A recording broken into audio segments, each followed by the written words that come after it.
এবার তিনি অবভিয়াসলি ভয় পেয়ে গেছেন, ছোট্ট মেয়ে। এবার উনি অনেক চিৎকার চেঁচামেচি করেন।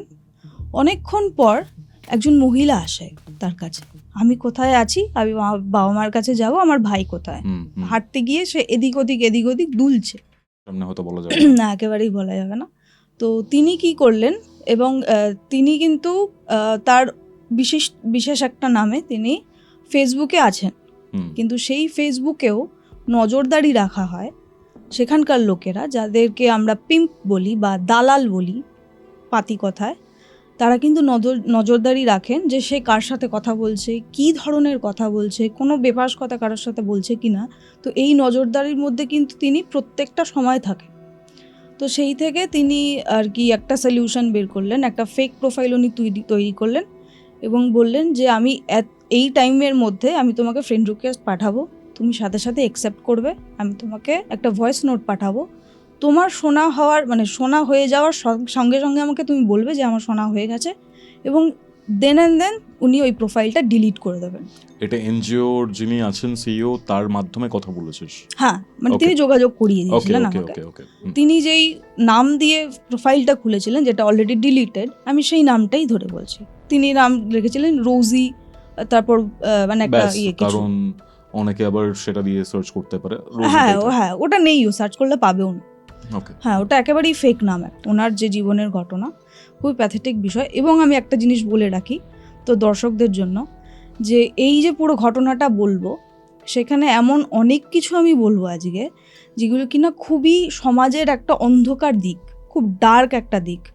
তো যারা খুব বেশি সেন্সিটিভ তারা যেন একটু বিবেচনা করে শোনেন, কারণ তাদের খারাপ লাগতে পারে। কারণ আমি নিজে যখন শুনেছিলাম ঘটনাটা, রেকর্ডিংটা বা ভয়েস নোটটা বলা যায়, আমার চোখে জল চলে এসেছিলো, এতটাই আমি ইমোশনাল হয়ে পড়েছিলাম শোনার পর।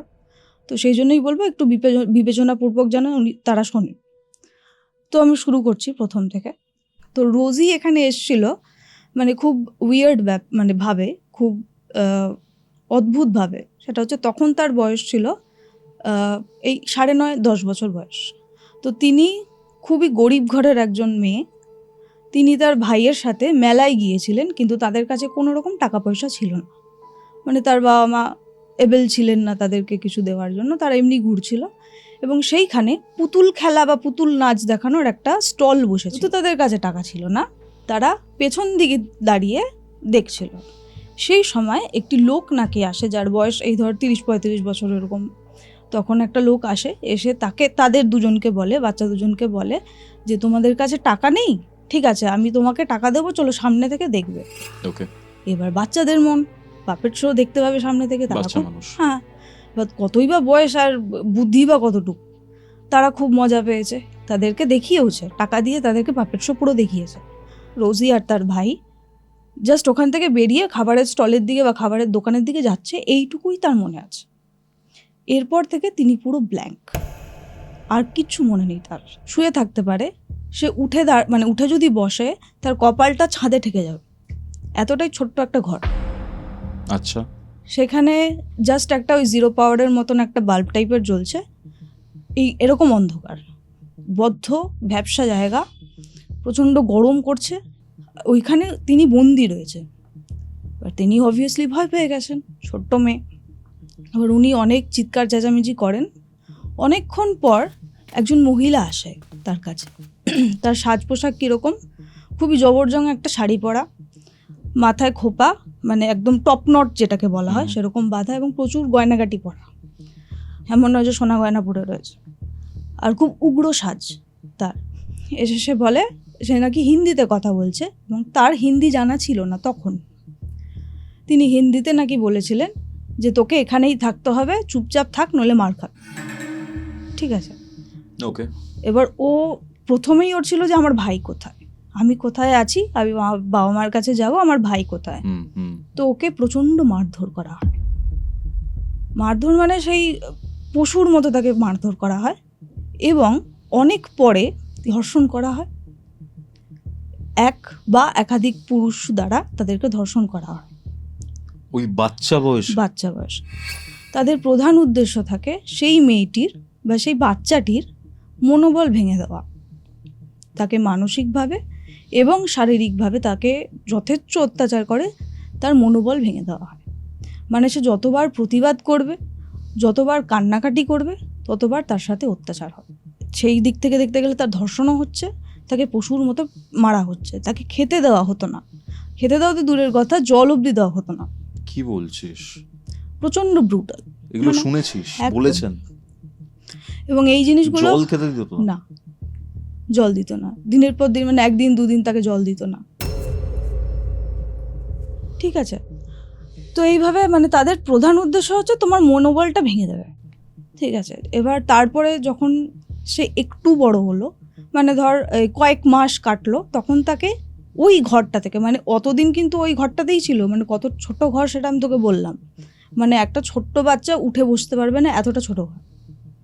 ঠিক আছে, সেই ঘরের মধ্যে তাকে বন্দি রাখা হতো এবং সেইখানেই যা চলতো, ধর্ষণ বল যাই বল সেখানেই চলতো। মানে যেটাকে হয় না সেই নিলাম ডাকার মতন, যে এই মেয়েটির এবার নিলাম ডাকা হবে, কোন কাস্টমার কত বেশি টাকা দিচ্ছে সেই অনুযায়ী তাকে নিলাম দেওয়া হবে। এবার ওখানে একটা খুব প্যাথেটিক ব্যাপার, সেটা হচ্ছে এইসব যৌনপল্লীতে, যে কোনো যৌনপল্লীতেই মানে মাইনর মেয়েদের না খুব ডিমান্ড, যারা মাইনর মেয়ে এবং যারা ভার্জিন তাদের বিশাল ডিমান্ড। এইটা উনি পরে জানতে পেরেছিলেন, এই যখন উনি ভার্জিন ছিলেন, প্রথমবার তিনি যখন ধর্ষিতা হয়েছিলেন, সেই সময়কার যে টাকাটা ওটা অনেক হাই রেটে দেয়।